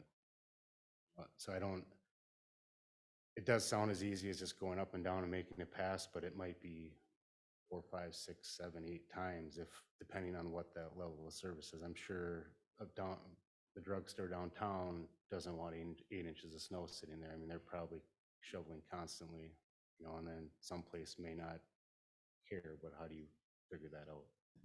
I think that's where public works and private side get a little separated, where that level of service changes. That's my concern on this topic, is just the level of service. I think as soon as we put it out there that the city is doing it. There's that expectation that the city's going to do it. And we would have, I think, have to just think realistically on what does that actually cost and what does that mean to dedicate the team that's doing it, because that team that's doing it is also not doing it near the schools and not doing it in residential streets. And so there is a significant add to be able to provide the level of service. That said, I am concerned about our overall walkability. I try to walk our downtown almost every day, and there are many days where, especially after a snow, where you just can't. There are certain property owners that just haven't stopped or not maintained their sidewalks, and that's a problem. I personally, rather than us taking on the whole umbrella, I'd like to see us be more tougher on enforcement and maybe faster to have the contract with somebody who is going to clear it, and then we do the bill back to the property owner. You know, our businesses are incredibly important, but they also have mechanisms to recover those costs that residents just don't have. And so whatever we do downtown has, especially related to snow clearing, has an immediate impact to either we've funded it and charged for it, or it's an immediate impact to our residents, and nobody else is clearing those streets. And so that's my kind of concern, is if we're going to do it, that it's got to be fully funded so that we're hitting the right service level. And that's kind of the slippery slope, in my opinion, we start to get into. Other thoughts? That even boils down to enforcing weed control in the summertime. Sometimes the weeds are this tall That's between gonna the be the other sidewalk and the curb. It's Right. disgusting. Yeah, I guess, if there's a way, one way to make downtown more walkable with, kind of being able to some degree sidestep the level of service is just getting those berms out faster. And I don't know if that's feasible. I mean, we had that heavy snow the first week of January, and we still have clients, climbing over them. And so maybe just simply as much as that, because I think when you guys did it at the end of December, there's one or two properties that I can think of where their sidewalks finally got cleaned, right? Just by default. And so maybe even focusing our efforts and energies there to tackle that, which is already partially reimbursed, kind of avoids that whole level of service issue, but still kind of moves us in the right direction from a level or from a walkability standpoint. It does keep us also in the street and not onto the sidewalk, which is, I think, where. Yep, I mean, that can definitely be increased. It still is the question of what takes priority. Does priority of the city removing the cul-de-sacs to make room for our next snowfall and, snow blowing trails to make room for the plow truck to get through the next time? Or is it clearing the windrows downtown? So we had the big storm last week, or we've been having multiple storms. So we finally get to that point of this week where, okay, I think we have all of our main issues caught up to where then we can do Lake Street. So it's another one of those trade-offs. I mean, we could, after every snowfall, clear Lake Street, but then the city streets, and parking lots and all that are secondary then. So it's just a matter of how the council wants stuff prioritized. I mean, if the council wants the downtown to be prioritized, it can be prioritized, but other stuff will get pushed back. Unless you want to give me like 100 extra staff members and then we can just get everything done and good to go. Well, that is the long-term, I mean, that would have to be the long-term plan. I think it all has to be a priority. We talked about spending $35 million in our downtown, and we're contemplating spending, we don't know the number, to clear the sidewalks. And that berm, I had assumed it was the state that was in charge of that, because it's a danger. I mean, cars are parked out into, I mean, you have to, right now, currently, if you go down there, you're using the turning lanes to navigate through downtown. That's dangerous. It's, in my opinion, not acceptable, to be honest with you. And I know it's not on you, it's just the current staffing and whatever. So long-term plan, obviously something has to change because it all has to be a priority. Yeah, the biggest problem with staffing too, that I can see is 1 year no snow and then next year a whole bunch of snow. So how do you equalize that or, level it off? So it's gonna be a big question. I, Yeah. also going off that point, Sam, that was mentioned last week from Dave, that staffing is an issue. If there's one person who's gone, then more people have to do more work, so there's only so much we can do. Ideally, all of it would be cleared, but there's not the staff there.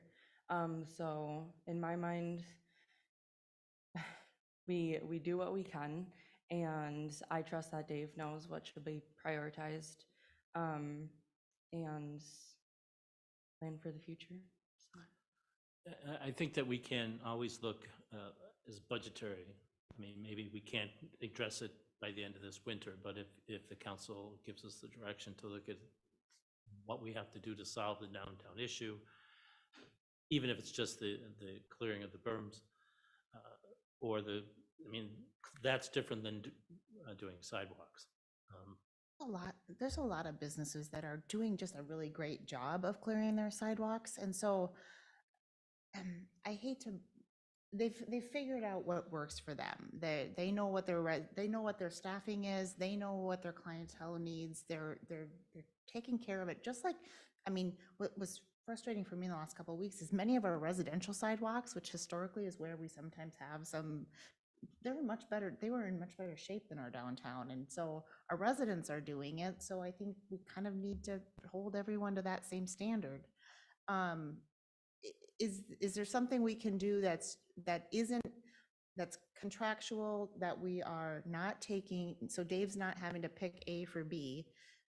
Is there something that we can do contractually that allows for a faster response that's charged back to that property owner that Two different items, obviously. needs the same, Two different items, contractually for the berms and the. not okay. berms, I mean for the sidewalk. So what we'd have to do is to look at hiring a contractor to clear sidewalks and charge back to whatever the property owner is. We have to change our policy a little bit to allow us to do that. That's fairly straightforward to say, okay, we're going to clear your sidewalks if you don't. Don't we have the ability to do that today? We have we need to make it clearer, let's just put it that way. Okay.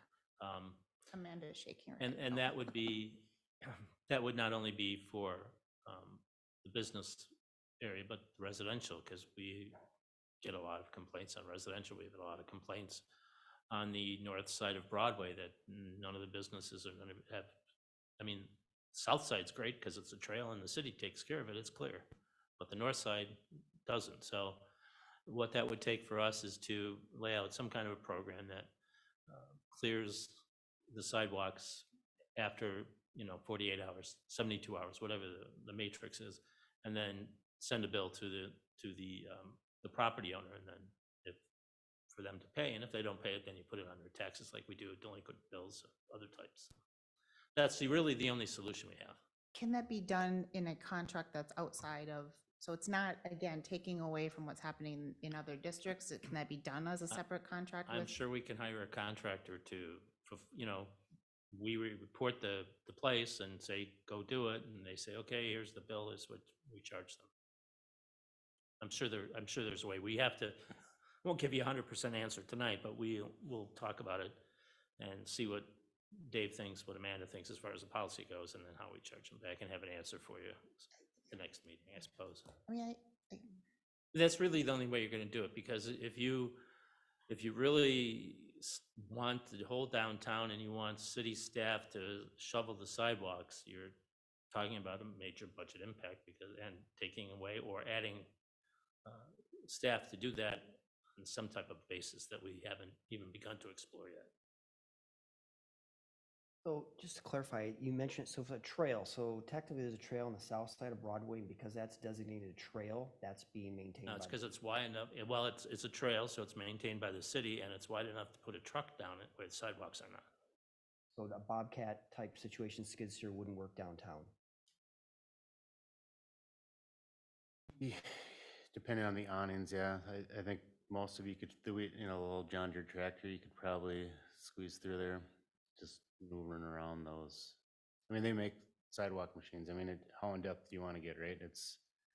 Yeah. There's cities that have more sidewalk crews than street crews, and they do hundreds of miles of sidewalks, but they have specialized equipment and can do it quick, but it's, well, whatever we want to get into, it all comes with a cost one way or the other. I think that to the point on the concern about this level of service, the businesses that are doing it now are going to continue to do it before and after the city goes through there. But for the vacant and empty buildings, that's really where the issue is. It's they're just not, those owners aren't around, and that's where the issue is. And so, I mean, I guess it would be just interesting to know what that, and we're not talking, you're not doing any hand work. I would say some kind of a smaller piece of equipment that would be able to do that. And obviously this year it's probably not going to happen, but put a number to that, and well, it's a budget. Yeah, I think we could do that for next year's budget, but in tandem, we'll also look at charging those vacant properties, since most of the businesses do a decent job. Getting a contract together for them to clear it and then to charge back to the property owner. I think the perception you run into too, if there is a vacant lot and then you see a City of Forest Lake truck there and a City of Forest Lake staff shoveling it, then you see another resident saying, well, why are they shoveling that person's sidewalk and I am out here shoveling my sidewalk? Sometimes the contractor, when you have a code violation, it's easier and cleaner to have a third party, a contractor do that work. They, give that invoice, they do the work, and it's charged back. It doesn't take staff time away from that. It's just a clean work from somebody else to do it. And it's a matter of creating an RFP and having a designated contractor to do that. And whether it's someone in code enforcement or myself, giving them a list of addresses and they go out and clear those sidewalks. Like Patrick said, if it's a 24-hour trigger or 48-hour trigger, whatever trigger time that would be, they would have a list, and majority of the time it would be the same list. So they would know where they're going, and or they would just document and then charge back, and we would pay that bill, and then it would get tacked onto their property tax or however that would go. But we did the same with lawn mowing back in whatever the early 2000s when we had those foreclosures, tons of foreclosures. We'd have to mow all those lawns.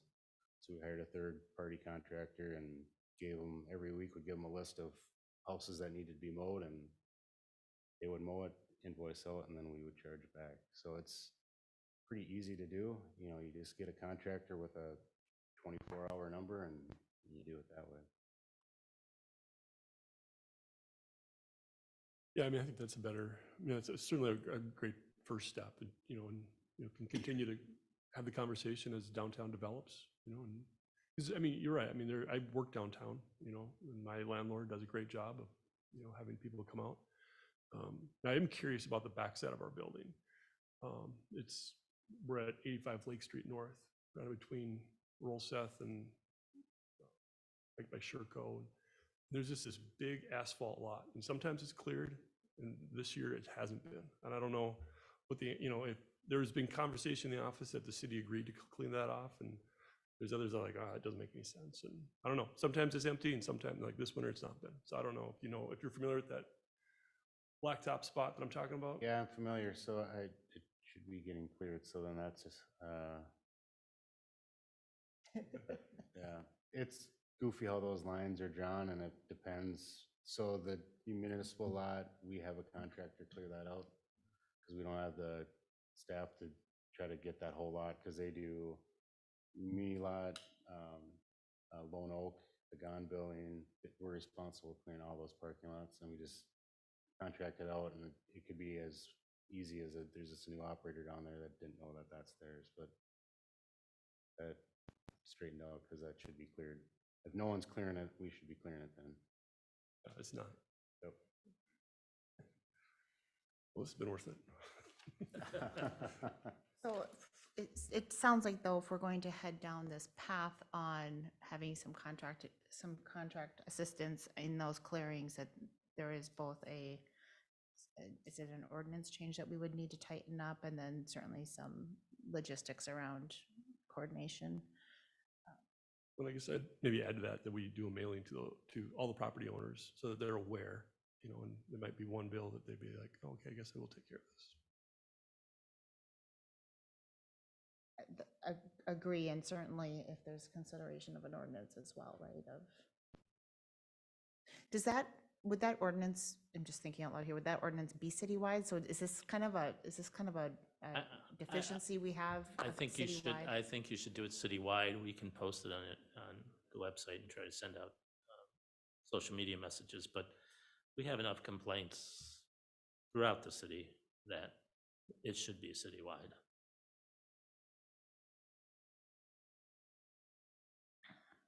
How many miles of trail do we maintain approximately? Do you know what that? Oh, I just presented that last week. I should probably know. It's gotta be 20, 30 miles, like that. That you're clearing snow each event. So, you know, when you're doing 23 miles, 3 blocks one way and 3 blocks the other doesn't seem like a huge ask or that big of a budget difference compared to again, the 23 miles. Just kind of my thought on that. So. Biggest problem with the downtown is that I see it, yeah, you can clear the sidewalk, but where do you put it? Street's this far away from the sidewalk, so there's no place to pile it up. Well, that's you what know. that's what the property owners are having an issue with and why there's such a burn. Part of the reason why there's that big burn there. Well, yeah, so how do you solve that? You know, it isn't something where they Burns get, more often, what I'm getting at is it's not something where the city can just run down that sidewalk and then run back and pile it up somehow. You still got to deal with that pile when it's there. It isn't like the trails that he's talking about, they can blow that stuff off to the side. And it's a one-time deal. So the downtown is always going to be a challenge with getting rid of that snow, that berm. No question about that. I guess I'd bring it back to, what would it cost to, you know, on heavy snow winters like we're in, where we maybe don't want to staff up, assuming that we're gonna have a heavy snow winter every year. I mean, what would it take on a year like this to have somebody come in and clean those berms? We'll have to look and see what that might be. Yeah, I'd be curious to know.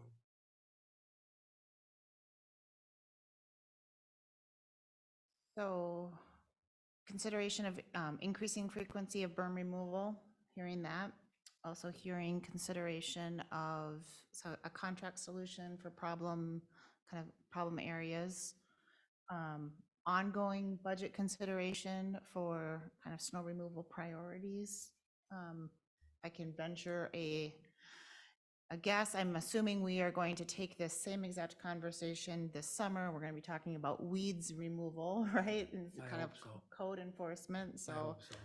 that also will be a conversation around enforcement and kind of budget. So if we're considering a change of ordinance, I guess my recommendation is that we think ahead to 6 months from now and consider Grass, weeds as well, weeds, grass, as well as snow. All of the Minnesota problems. Other kind of suggestions for next steps? I think it's, you know, considering ongoing ongoing budget of staying aligned between policy and what's budgeted. Anything else? Don't want to miss anything. Following piece of it, wise is that? Oh, and then, yeah, so go ahead on. I don't have much to mention. You know, I've had a couple comments or complaints about that, but just like, as I mentioned at the workshop, just maybe explaining more of the PR or social media about what the policy is, so they understand what it is, and if you wanted to change, maybe the budget or the tax implication that would be if there was a change to have a cleared to dry pavement.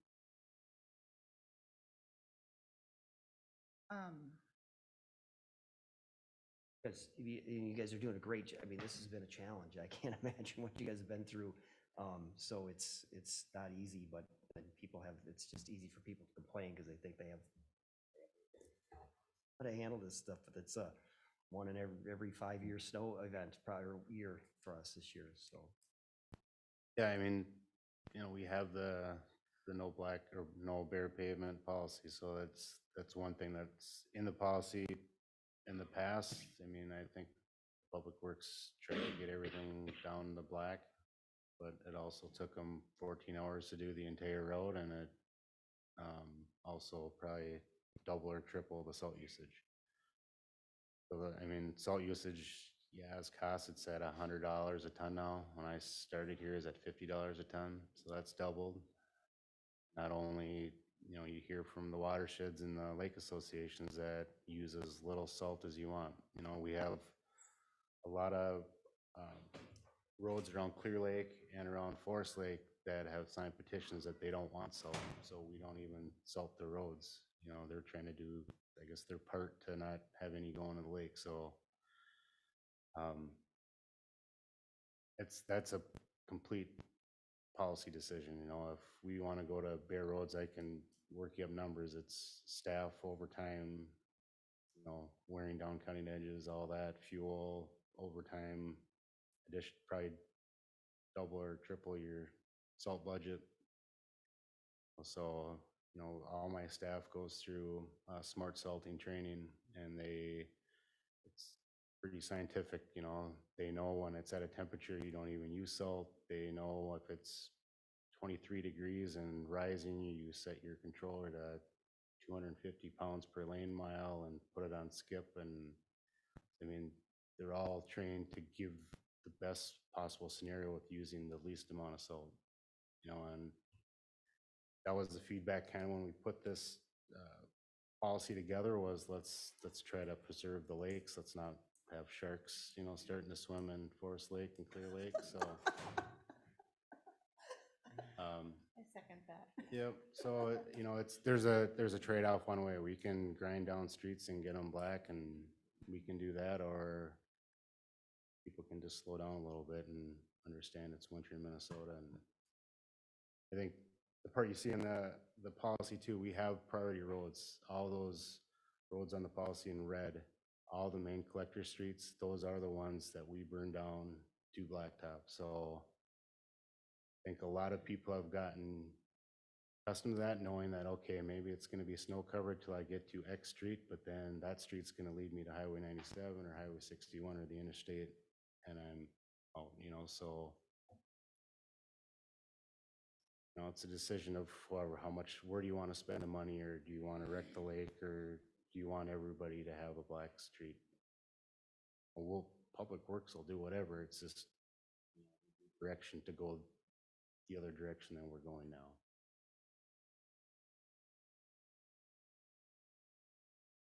Thoughts, follow-ups on that?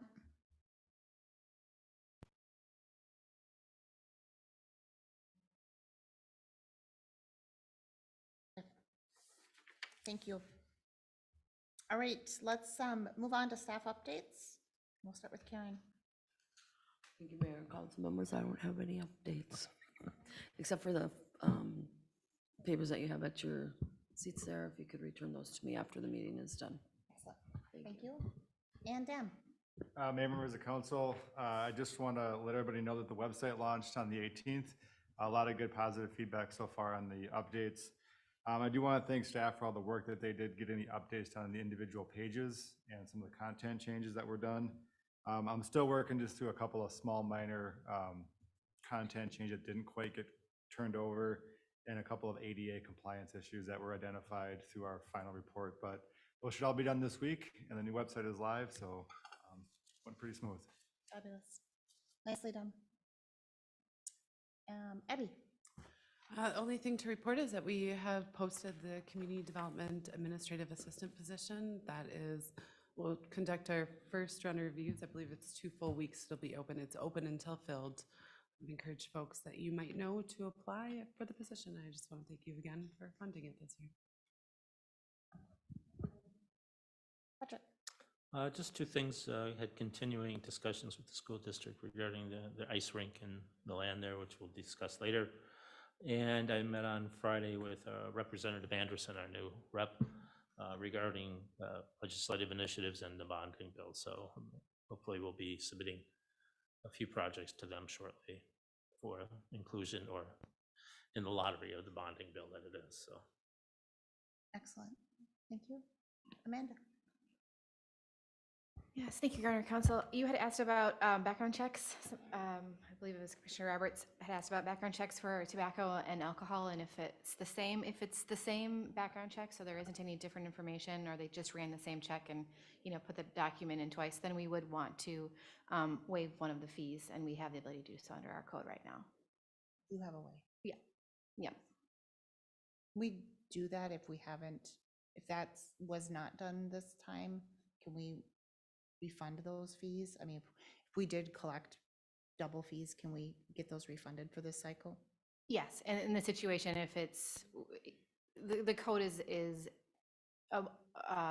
gray enough where we could certainly do that in the situation. I have to check with the chief or defer to the chief and make sure that what the police did is, literally the exact same document. The alcohol license has a little bit different language in terms of what they're saying about the background check, but in both cases, it's given to the police department to pull the background check.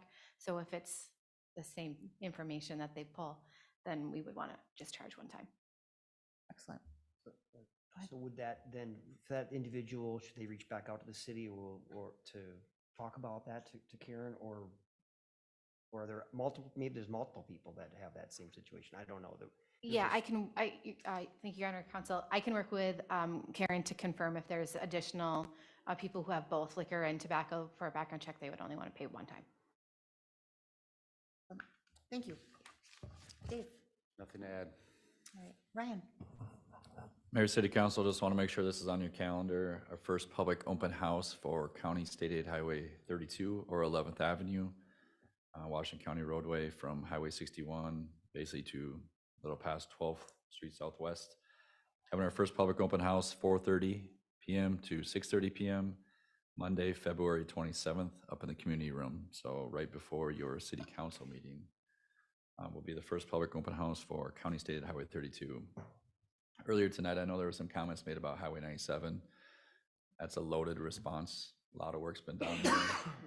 Fortunate situation happens at Goodview. 3 years of city funding goes towards there. And then we have the two cooperative agreement projects going on. MnDOT's got the Highway 97 project going on, 2025. That's going to have some local share in it too. So it's a very loaded response. And there's a lot of things that are still being looked at, pursued, and we had planned for, but in reality, I think I don't know what the 97 project is at for cost-wise, but that just alone there, I mean, we're 12, 15 million in that project. So if we had to tackle that locally, imagine what that project cost would be and how that would impact us and not touch other components in the city. But just think about what we're going to get in the next several years between now and 2026 with the cooperative agreement projects that we're doing with the county and the states and all the trails and the pedestrian facilities and the access management that are going to go along with those projects. So when those do get done, yes, probably the next phases are going to where potential growth is. We've tried to have intersection control changes in push and lead projects from the city's perspective. We just can't get the traffic counts at Harrow and Highway 97 to get the ICE study to support intersection control. That could be either a roundabout or a signal. MnDOT would not allow that to be built there today because we don't have the warrant. We don't meet the warrants of that ICE report. So there's stuff that we've tried to do in increments to see if we can, get that approved and then work through funding opportunities. But until really the traffic density is there, MnDOT's going to focus on the needs that are way overdue versus something that's we're trying to plan for. That's we think opposite, right? But that's just there's more of a loaded response to what we do and why we do it and where we go and why. So if you guys ever want some of those off conversations or at a workshop, we can certainly engage on some of that. That's all I got. Thank you, Ryan. Peterson. Yeah, Mayor and City Council members, good evening.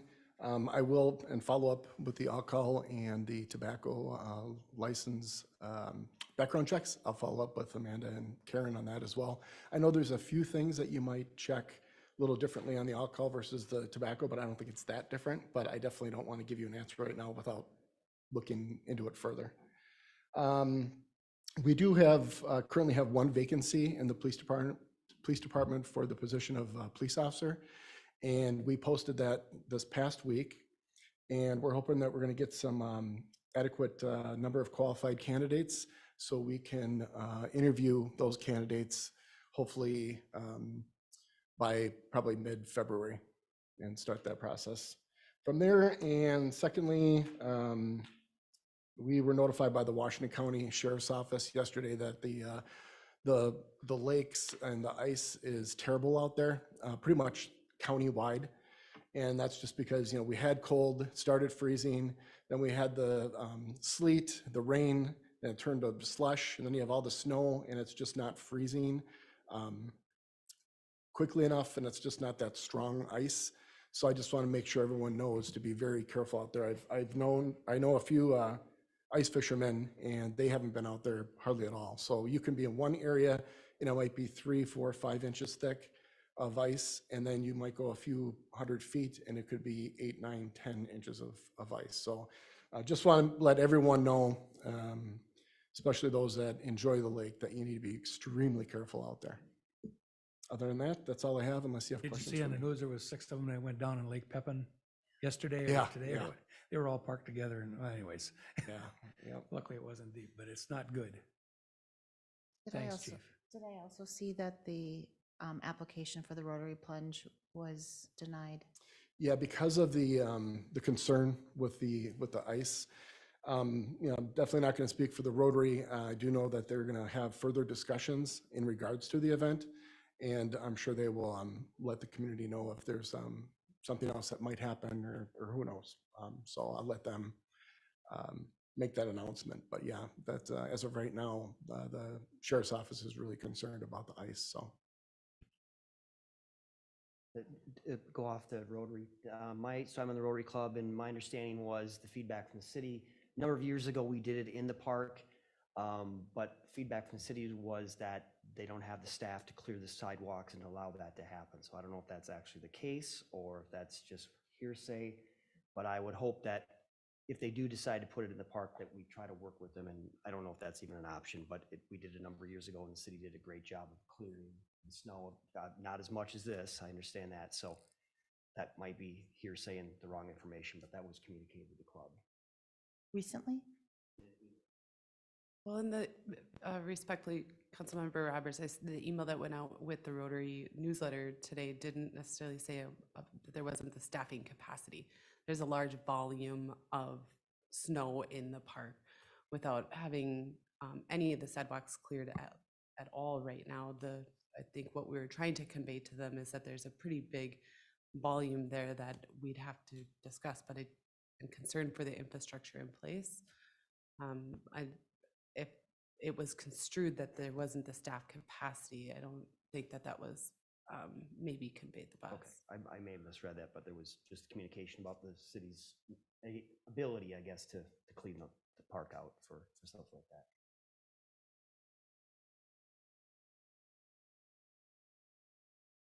Okay, Kevin. Mayor, City Council, no updates from finance. All right, very good. Thank you. Blake? Councilmember Roberts.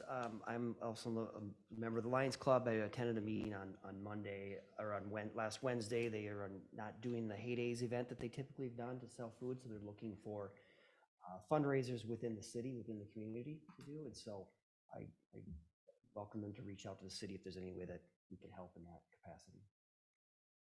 Very good. Councilmember Valento. Nothing for me. Councilmember Husnick. I attended a meeting last Monday for the Legion Post 225, and I know it has nothing to do with the city, except it was kind of interesting, and it was one of the few times that I can get there on a Monday night. Okay. Yes. But one of the interesting things that came out is that they're rewarding their bartenders if they catch somebody that's trying to buy and they're not of age. And that's like a $40 or $50 bonus. Nice. And a couple of them have been caught, so there's some incentive to do a better job than we've been doing over there, so. Nice carrot, right? Yeah, nice Yeah. carrot. Now they're looking a lot harder.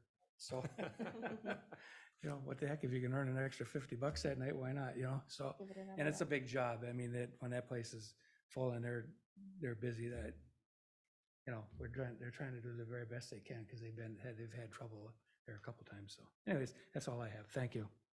Excellent. Thank you. Councilmember Erickson. No updates. No updates from me either. And with that, I think we're at the end of our planned agenda with the exception of our closed session. Is someone ready to read us into closed session? I will. Go ahead.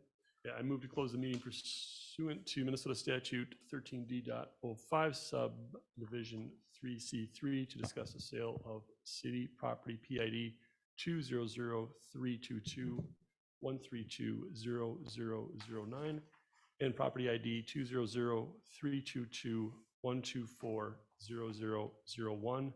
The closed session will be held in the Forest Lake Conference Room and will commence immediately. Once the closed session is completed, the city council will reconvene the open meeting portion in council chambers. Once back in session, the council will adjourn the regularly scheduled council meeting. I'll second. Motion and a second. All those in favor signal by saying aye. Aye. Aye. Opposed, and we're in closed session.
All right, I'll entertain a motion to adjourn. So moved. Second? We have a motion and a second. All those in favor signal by saying aye. Aye. Opposed? And we're adjourned. Thank you, everyone.